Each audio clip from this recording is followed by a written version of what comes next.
because my platoon leader was, I was the platoon leader's radio operator. And when I landed into a field, and the field was not anything that we had been told about, because the hedges in that field were about, I think, 30 feet high and quite thick, and there was only one way in and out of that hedgerow, and you had to find the exit in order to get out of it. And I don't recall that I had heard any. I don't recall that I heard any crickets. That was a device we used to identify each other while I was in the headway or in the hedgerow. And as I went out, I was on a dirt road. As I was going down the road, on the side of the road, saw a glider, and I looked in the glider, and the person in there were dead.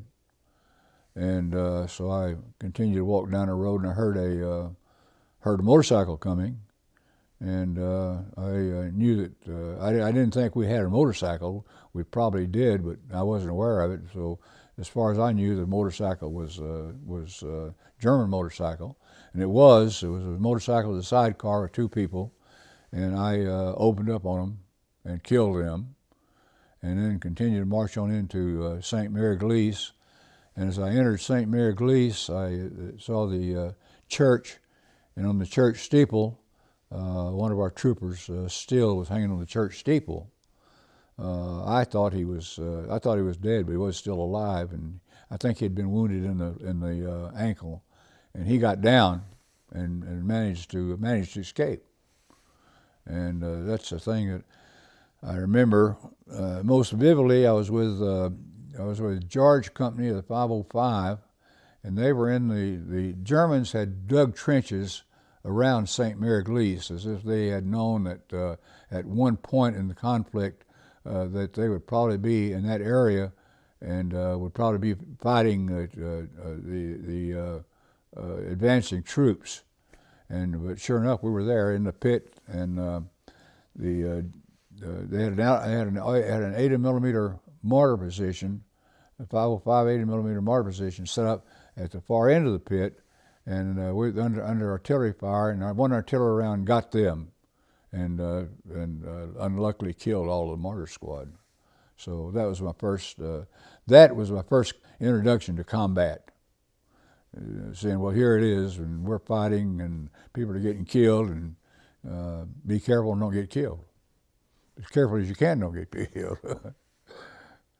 They came down and says we're taking a patrol out of I Company, personnel out of I Company for a patrol, and the patrol leader is going to be Lieutenant Horn, Second Lieutenant Horn, and they said they came down to the company and second platoon, and Delbert was in, and said, well, I don't know why.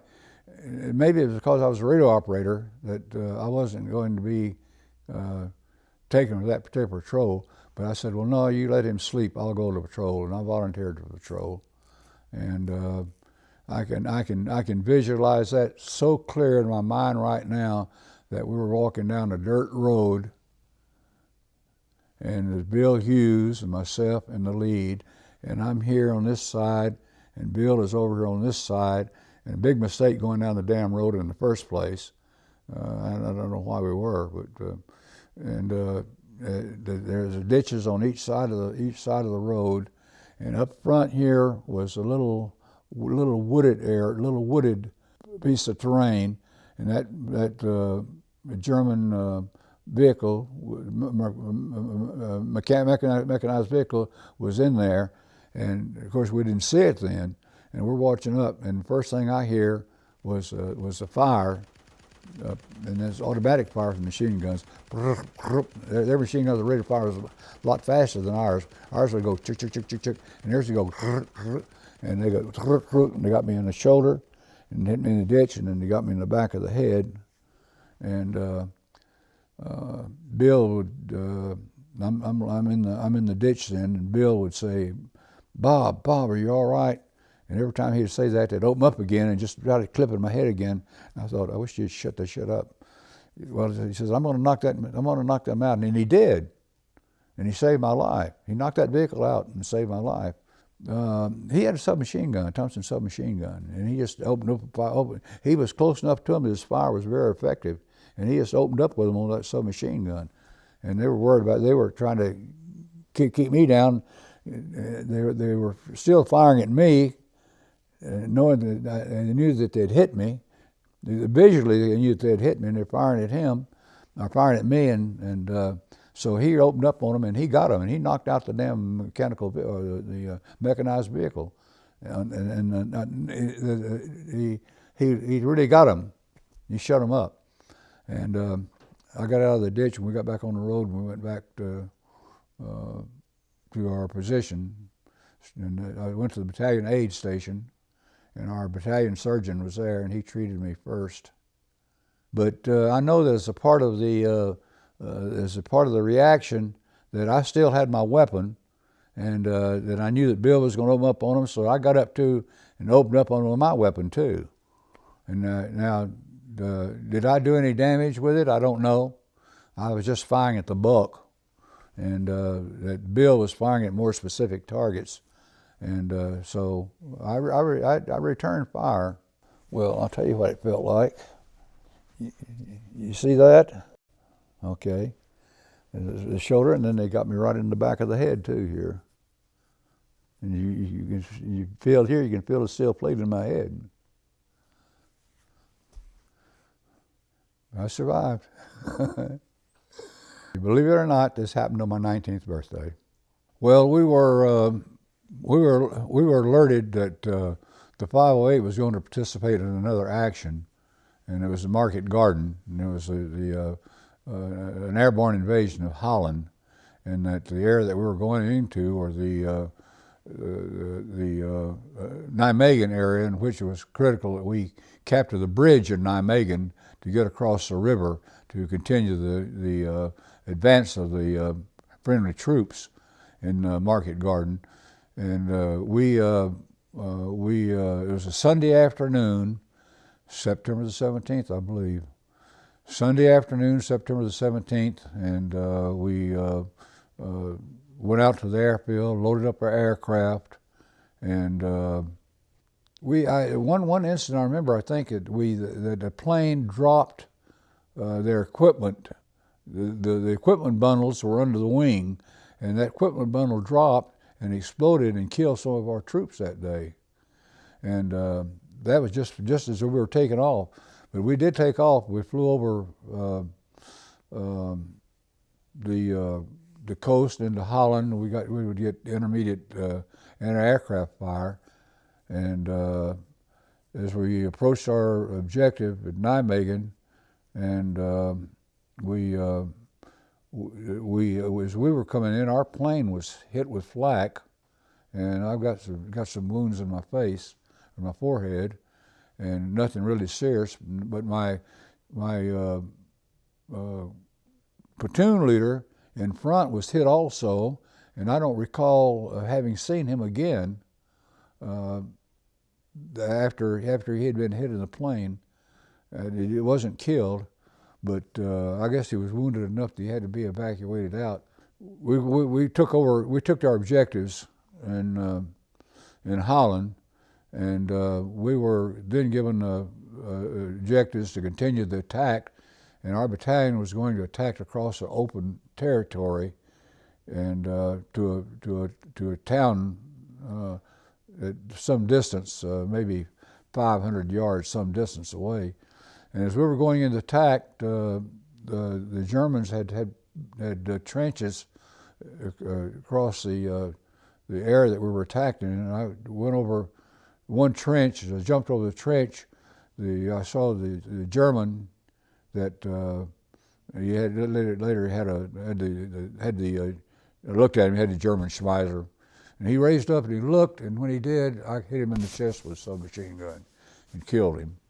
And I didn't have any time to stay there. I knew that I had killed him, so that was my first. I guess that was my first real close combat action in which I killed an enemy that was right this close to me. And I had some thought about it. Well, this is this is the enemy, and this is a war, and it was either kill him or kill me, and I did what I was supposed to do. But I still remember very much. I still remember him very vividly as I jumped over the trench, looking up at me like this, and he had that German Schweitzer, and I said, well, I had a submachine gun, and I just hit him in the chest, and that was it. I continued to attack and went on into a town that we took, and the objective we took, and really took the Germans by surprise. The Dutch underground knew we were there, and we had a lot of information for us.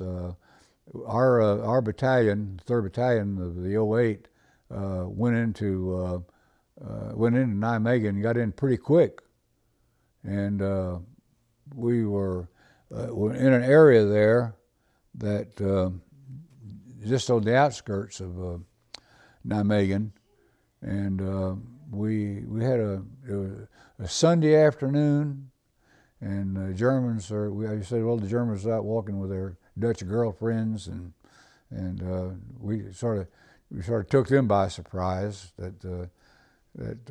We took a lot of prisoners that day, and very few casualties on our side. And the Dutch underground was right there with us, and really gave us in my face. You probably can still see the little place here where the Dutch patched me up again, or patched me up real quick, and we kept right on. We stopped in a Dutch first aid station. They sewed me up to patch my head, and we continued. I can remember in Holland that I used grenades, threw them in the house where the Germans were. Did I kill them? I don't know. We didn't get any fire out of them anymore. I know that. And we had the gammon grenade now, and I remember hitting the tank with gammon grenade and stopping them right in their tracks practically. And as the Germans were coming out, somebody else took them under fire. I didn't. That gammon grenade was an explosive grenade. It was designed by the English, particularly to use on mechanized tanks. And man, it was effective too. Can you actually tell us that story, sir? When you used the gammon grenade, what happened? Well, we were in a combat action with the Germans, and I know that the tanks were coming down the road right by and we had dug in a position right by the road, and I know that I threw my gammon grenade at the tank, and I hit it, and it exploded, and I'm sitting watching that, and I don't know what actions took part later, but I got a tank with my gammon grenade, pretty damn close to it. We're right on the side of the road. The tank was coming right down the side. I can remember the tank is coming down this way, and right as it got even with me, I threw the grenade and hit it. And hit right into the upper tracks of the grenade, and it got their attention. We had left some high ground in Belgium, and we've been ordered to counterattack, to retake that high ground, and I Company was following up the 05, and as we approached the high ground, we were going to take artillery fire, and artillery fire was hitting the trees, and a tree burst got me, wounded me in my left leg and my head, and the medic, I came by, and the medic was a Wiley, and he saw where I'd had a wound in my face, and he gave me a shot. He gave me a shot of morphine, and wasn't aware that I had that wound in the leg. Someone from the unit, not from my company, seemed to see blood on my pants, and pulled down. I had this very serious wound in my left leg, and he called for evacuation. He evacuated me back to the back to the station hospital, and then from there back to France, and then into England. And they gave me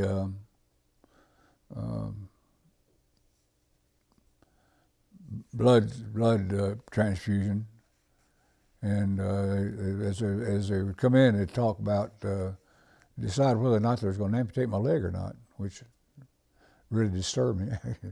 But I remember this captain came by and says, "No, we're not going to take his leg. We're sending him back he's going to go back to England, and then from there went back to the States." It was a pretty good wound. It's about I guess about 14 inches wide open. And as I sit here now, I can feel the bone, just the bone right where what that wound was, because there's no muscle or skin or anything in there. I was glad that doctor says, "No, we're not going to take his leg off, though."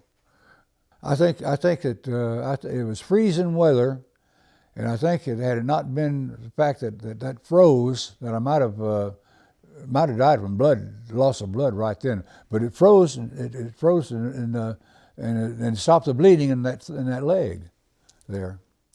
And I got into the hospital, and I wasn't aware that I had that serious wound in my left thigh, and I needed to go to the bathroom. And I got up out of the bed, was walking to the bathroom, and all at once that blood started rolling down my leg, and the nurse saw me, and she says, "Where are you going?" And I said, "I'm going to the bathroom." She said, "No, you can't do that. You get back in bed." And I had to have a blood transfusion there. I wasn't nervous and I wasn't scared. I was beginning to do something I was trained to do, and most of us were glad we're going to do it. And I can recall very few people saying that sitting there in the plane I was scared. I was sitting in that plane, I wasn't scared. I was sitting in that plane thinking, well, my God, here we are. Here's what we're trained to do, and we're going to do it, and thank goodness we're going to do it. Or the NCO, and the officers hooked up, getting ready to jump, and they're hooked up, and they're walking up and checking the people, and then you got to stand up, hook up, check up, and then you got that, then you're out the door. And this is what you were trained to do, and you were doing it. But I don't recall, I don't think I ever experienced any fear prior to Normandy. I was in the plane, and I was the second man in the stick behind the lieutenant, and when it come time to stand up and hook up, I was getting ready to do it. And of course, when we came in and swung over the potential, we gained the altitude. We're supposed to go out at a certain altitude, and it was quite high when we went out of the plane. And then landing in the field, which had not been advised that here's these damn 40-foot hedges that had one place to get in and out, and you had to walk around, hoping those Germans in there that walk around and find out where you're going to get out of that hedgerow. They never briefed us on those hedges. I don't ever think I had any fear. I was very confident in my training and what I'd done, and if I'm going to meet a German, I'm going to kill him, and that pretty well stayed true throughout my career in Normandy. Respect our kind of life, and respect our country, and respect our history. And too often, they show a lack of respect for our country. Certain groups of them do. And I know that one of our members in our chapter, Jesus Bravo, was coming back out of Vietnam, and he flew into San Francisco, and he actually got involved in a brawl with the protesters, and he'll tell you about it right quick. I came back, landed in San Francisco, and I'm in full dress form, airborne, combat type, and nobody ever said a word to me. A patriotic American. I feel very strongly about that. I get pissed off at people that don't think much of their country. In fact, I really resent them. I really hope you enjoyed watching this video. You know, YouTube thinks you'll like the video shown on the right. It's personalized based on your own viewing habits.